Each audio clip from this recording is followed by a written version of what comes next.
जय हिंद दोस्तों, आपका स्वागत है आपके अपने YouTube channel learning point with Abhishek sir पर। दोस्तों, अगर आप चैनल पर नए हैं तो चैनल को सब्सक्राइब कर लीजिए और बेल आइकन प्रेस कीजिए ताकि आप डेली डिक्टेशन पा सकें। दोस्तों, आप सबके लिए उत्तराखंड APS और EPFO का पेड बैच चलाया जा रहा है, जिसमें आपको 3 डिक्टेशन डेली प्रोवाइड किए जाते हैं। तो अगर आप इन बैच में से कोई भी बैच ज्वाइन करना चाहते हैं तो आप इस नंबर पर संपर्क कर सकते हैं 7393976701। इस नंबर पर आप हमसे बैच की इन्फॉर्मेशन ले सकते हैं, व्हाट्सएप या टेलीग्राम पर मैसेज कर सकते हैं और अगर ज़रूरी हो तो कॉल भी कर सकते हैं। आपकी डिक्टेशन शुरू होगी 5 सेकंड बाद।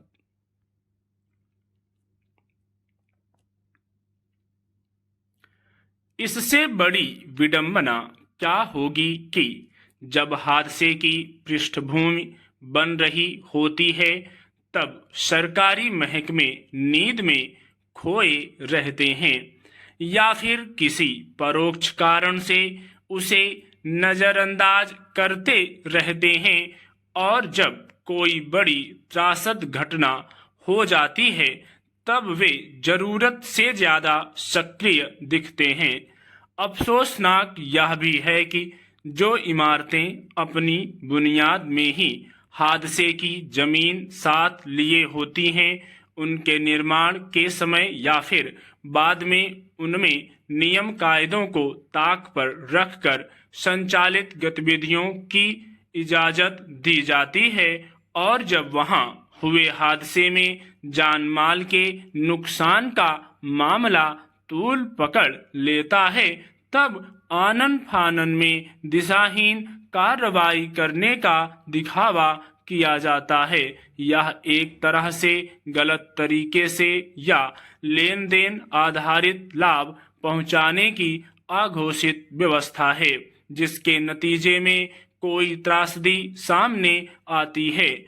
राजधानी दिल्ली के राजेंद्र नगर इलाके में एक कोचिंग सेंटर के बेसमेंट में बरसात का पानी भर जाने की वजह से भारतीय प्रशासनिक सेवा की परीक्षाओं की तैयारी करने वाले 3 विद्यार्थियों की मौत की घटना इसी का उदाहरण है। इस मसले पर दिल्ली उच्च न्यायालय ने एक जनहित याचिका की सुनवाई के दौरान दिल्ली सरकार की नीतियों की सख्त आलोचना की और कहा कि आप बहुमंजिला इमारतों की मंजूरी दे रहे हैं लेकिन नाली की कोई उचित व्यवस्था नहीं है। अदालत ने यह भी कहा कि जब रेवड़ी बांटने की संस्कृति के कारण कर संग्रह नहीं होता है तब ऐसी त्रासदियां होना स्वाभाविक है। जाहिर है अदालत ने एक तरह से समस्या के कुछ बुनियादी कारणों की बात की जिन पर अगर समय रहते गौर किया गया होता तो शायद हादसे की नौबत नहीं आती और न विद्यार्थियों की जान जाती। यह छिपा नहीं है कि जब इमारतें बन रही होती हैं तब उसमें नियम कायदों को ताक पर रखकर भी अपनी सुविधा के मुताबिक निर्माण करा लिया जाता है।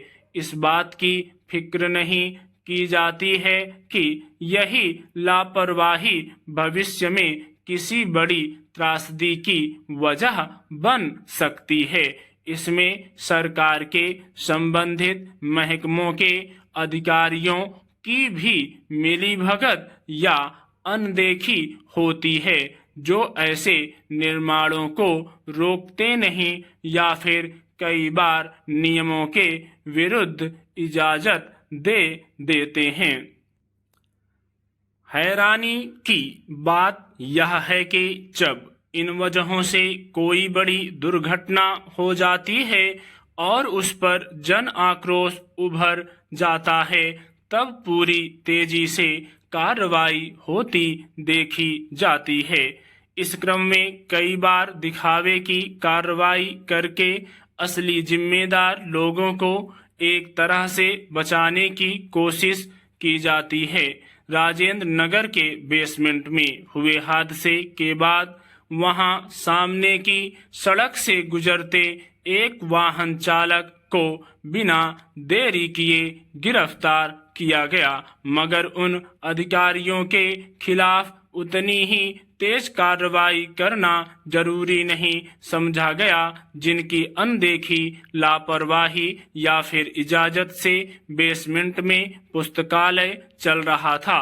दिल्ली हाई कोर्ट ने इस पहलू पर भी सवाल उठाया है।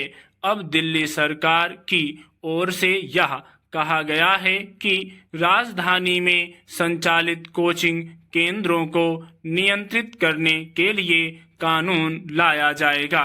उपराज्यपाल ने भी शहर में कोचिंग सेंटरों को विनियमित करने के लिए एक समिति बनाने की घोषणा की। स्टॉप।